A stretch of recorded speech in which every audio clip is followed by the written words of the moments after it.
Perfect. Thank you, thank you, thank you. So good morning officially, everyone.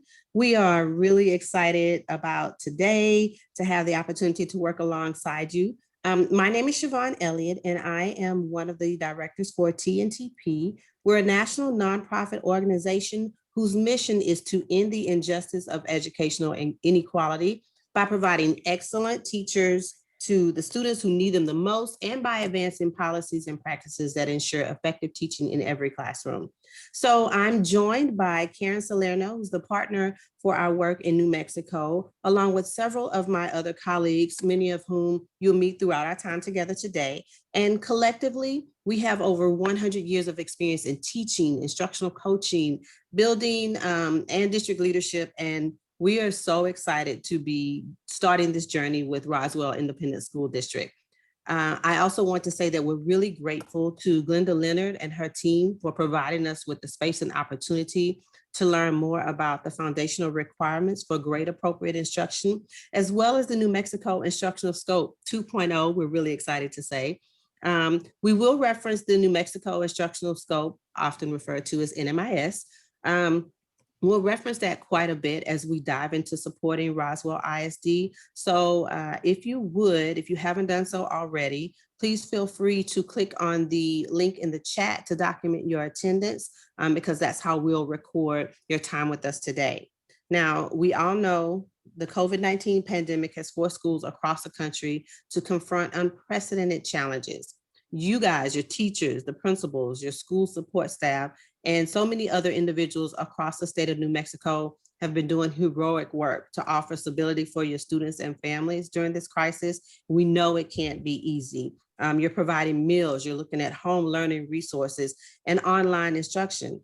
Now today, it marks the beginning of a series of professional development sessions that will focus on the need for learning acceleration and how it can be incorporated into your classroom using specific tools, including the New Mexico Instructional Scope. So here's like a map of where we're going. Of course, we're starting off on our first of 8 sessions with an introduction to the opportunity myth, because that is the foundation of so much of the work that we do. The remainder of our time today will then focus on an introduction to learning acceleration, and we'll close out the morning with an overview of planning your approach to diagnosing student learning. The first 2 sessions will be approximately 60 minutes each, and the final session will be the same as we prepare to roll into our next time we meet, which will be in person. This first session is going to be virtual, obviously, but we will have the pleasure of meeting you in person for the remaining sessions on October 15th and February 4th, where we'll dive into progress monitoring, prioritization of critical skills and knowledge needed, and adjustments to your scope and sequence. And just as a reminder, if you haven't done so already, please make sure that you click on the link in the chat. Okay, so because this is an introductory session, we want to allow you the opportunity to really engage and dig into the content. So as such, we'll have 2 objectives for our time today. The first of which is to identify the resources necessary to improve student access to opportunity. To do this, we'll be exploring the TNTP Opportunity Myth Report. And then our second objective for the day is that we provide you with research that allows you to relate the findings to your own content, and that you're able to develop mindsets that support increased student access to grade appropriate instruction. The norms that we have for today are simple. Commit to being fully present. We know that you have lots of things going on, but we want you to make sure that you are with us during our time together, and that you embrace a growth mindset. Please feel free to engage in the chat. Make sure that you are sharing your thoughts and your questions, and we'll do our very best to make sure that we are addressing those as we move along. All right, so the goal of this session is to give you a brief overview of what the opportunity myth is, and to make some connections between the 4 key resources identified in the study, so that the work that we do with learning acceleration will make sense. This is the foundational course for all of our learning acceleration work. And the opportunity myth gives us a window into student experiences at school and what needs. Oh, oh, your mute's on. You're muted, Siobhan. I don't know how I muted myself. What was the last thing that I said? I have no idea how that happened. Just your last sentence. Okay, so as I said, this is the opportunity for us to dive into the findings and look at the experiences of students as they experience learning in the classroom. And so as we dive into these findings, we want you to think about your school and your students. Think about what your areas of strength and areas of growth are, both at the classroom level and the school level. Learning acceleration, that's going to allow us to address some of the learning gaps we all know have taken place as a result of COVID-19. And the opportunity myth is going to push us to think about changing lives by changing trajectories. So this work is tough, we know that, but we want you to think about what you can do as you learn more about the opportunity myth and moving forward. So let's talk about the report. In September of 2018, TNTP published its 6th national report. The report was centered on the student experience, like what are kids doing every day? Are they interested in their work? Do they feel challenged? And we combined that with thousands of hours of observations. We looked at student work samples. We conducted student and teacher interviews, and we actually did student and teacher surveys. This report came into existence because of a nationwide problems. Students were getting A's and B's in the classroom, but then when they were going on to college, they were completely unprepared. In fact, 40% of students have to take remedial courses in college when they have to pay for it, and it doesn't count as credit. And I know what this feels like personally because my nephew just graduated and he had great grades. And then when he got to college, he was in for a rude awakening because he too had experienced the opportunity myth. So we know that schools, they weren't preparing students to reach their goals, and we wanted to understand why. We set out to work with 5 different districts, 3 urban, 1 rural, and 1 charter management organization. And we followed almost 4,000 students and their teachers across the school year in 2016 and 2017. We gathered a significant amount of data. We wanted to paint a picture of what students were experiencing, studying 4 specific components of students' experiences that we hypothesized would correlate with academic success. In each district, we partnered with K-12 teachers who selected 2 of their classes for us to study. In those classes, we gathered almost 5,000 student assignments and more than 20,000 pieces of work on those assignments to measure the quality of the assignments. Well, I don't know where the rest of us went. And if you guys could remember to please mute, we'd appreciate it. Thank you so much.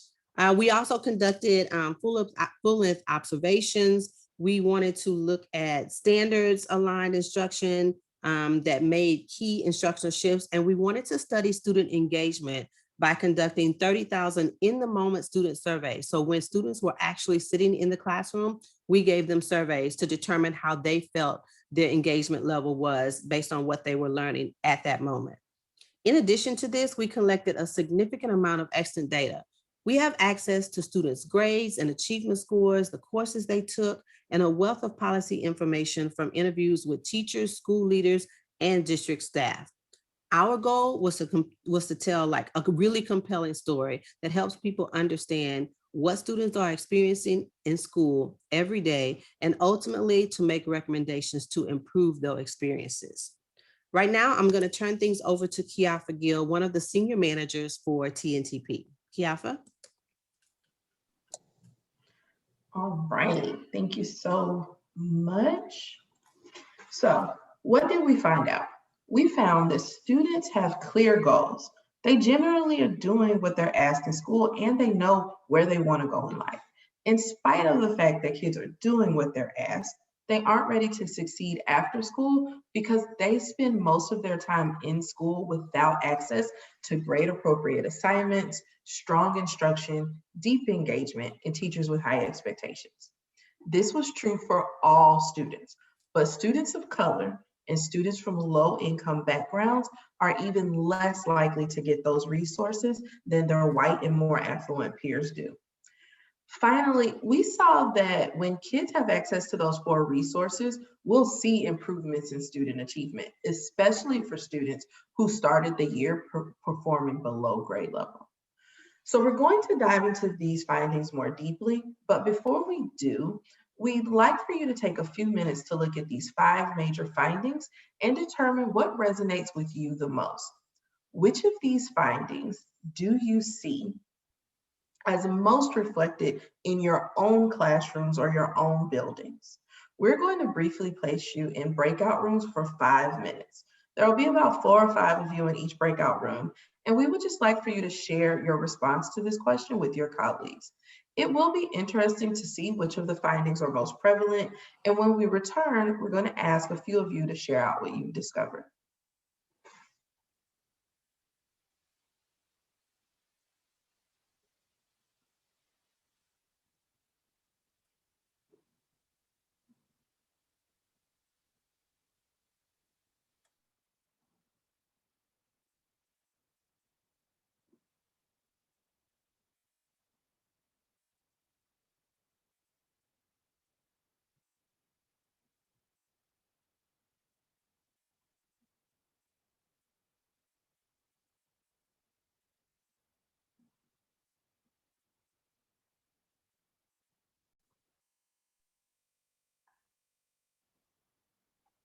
So overall, the hard truth is that most students are missing out on these key resources, but some students are still getting more than others. That access is not random, nor is it distributed equitably. In our sample, students of color and low-income students were systematically denied access to grade-appropriate assignments or instruction. This was even true when we controlled for achievement. We saw that students from low-income backgrounds still received lower quality assignments, even when they started at the same performance level as their higher income peers.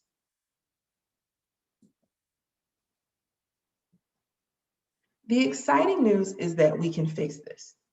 As we shared earlier, we know that the 4 resources matter. We also know that students who get access to the 4 resources consistently close gaps with their peers if they receive year-over-year access to, for example, grade-appropriate assignments. This means that the achievement gap isn't actually inevitable. It's actually just baked into a system where we give some students lower quality daily experiences than we give other students.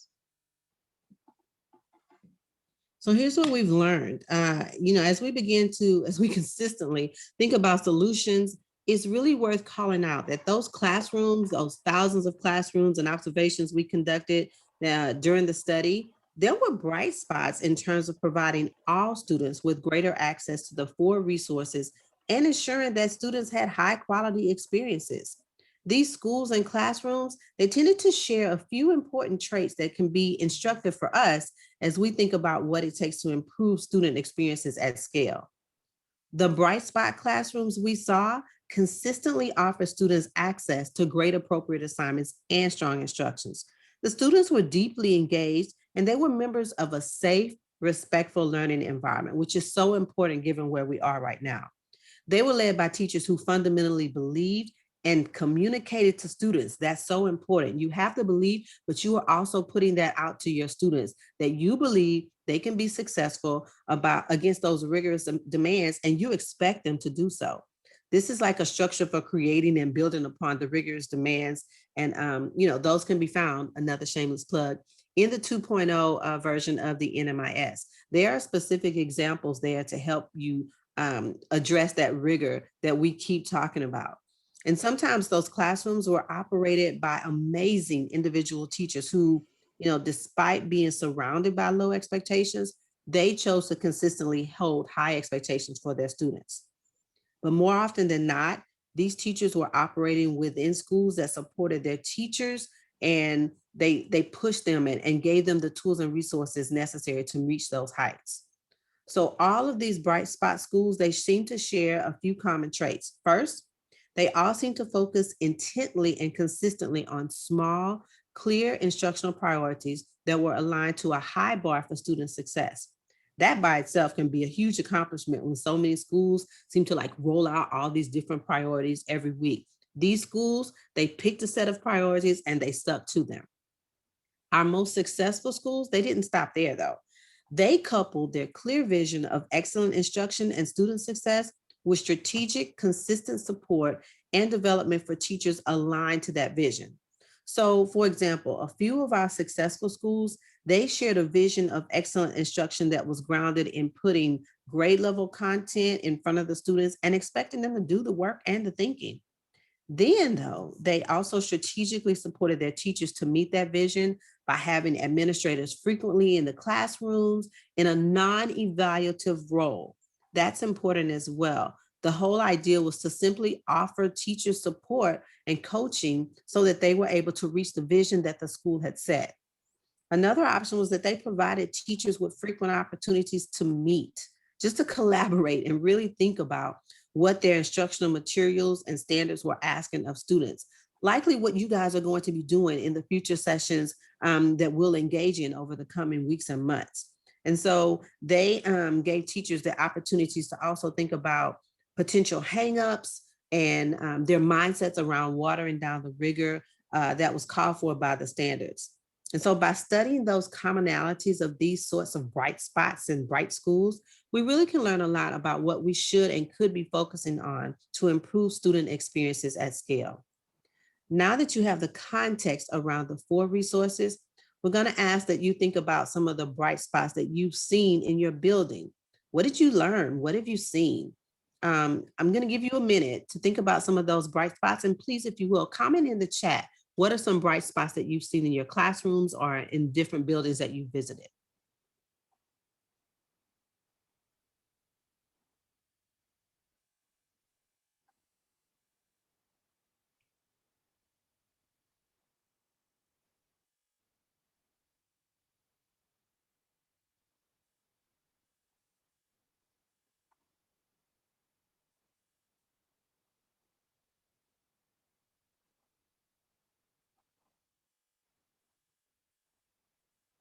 Thank you, Carla. Those foundational skills are so important. Students helping each other, that's huge, Kina. I hope I'm saying that correctly. The supportive admin team makes a huge difference. I know how much my teachers appreciated it when I came in just to observe and give them some feedback, but there was no evaluation attached to that.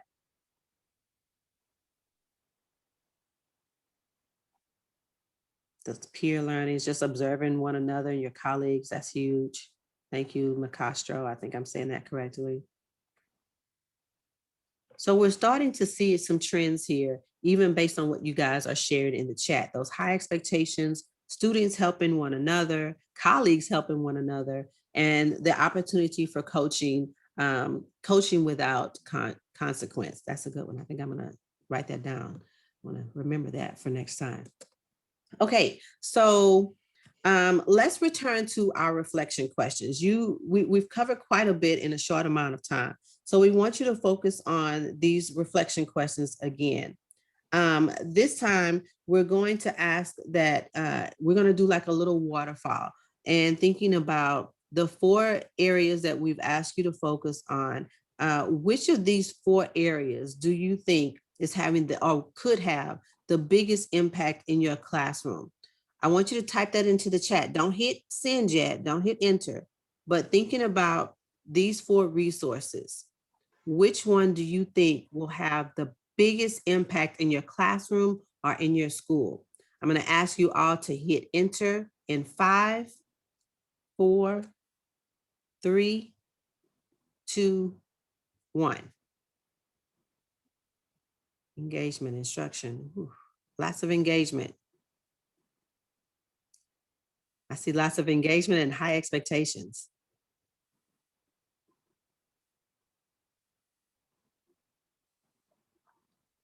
This is excellent, excellent, excellent. So the waterfall is still flowing, if you will, but I think one of the things or two of the things that really stand out here is the high expectation and the deep engagement. And we know the grade appropriate assignments and the strong instruction is really important as well. But as you continue to prepare to start the school year, we know that there's lots of planning that's going on. It's interesting to think about what can you do in your own classroom to really amp up the engagement and to make sure that you are reflective and have that growth mindset to like, what am I doing to communicate those high expectations to my students, but also to communicate the belief that the fact that I believe that they can meet those high expectations. So thank you guys for engaging in that process and thinking about where you can make a difference like that in your classroom. Oops, I went too far. So at the onset of this session, we set out to focus on identifying the 4 main resources that are really necessary for improving access to opportunity. And just previously, you guys identified 2 of them, 1 or 2 that was generally a focus area that you know could make a huge difference pretty quickly.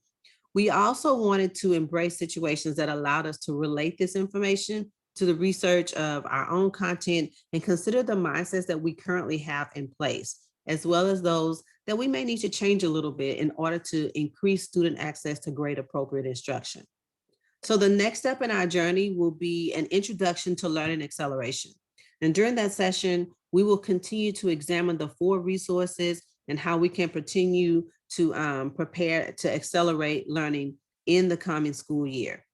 Now, we're going to start that next session at 10 o'clock promptly, but if possible, it would be really great if you guys could give us some feedback, because we want to consistently make sure that we are improving the services that we're offering. Just as one of you mentioned about the standards, we certainly are going to take note of that. So if you could give us your feedback, I'm going to go back to that for just a second and use the QR code or the link that's placed in the chat for your feedback. We will start back up at promptly at 10 o'clock.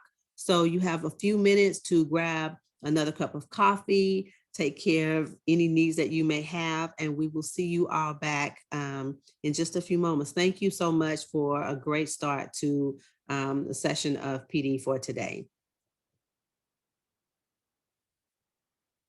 Will someone please, thank you, never mind, I just saw it, it popped up. All right.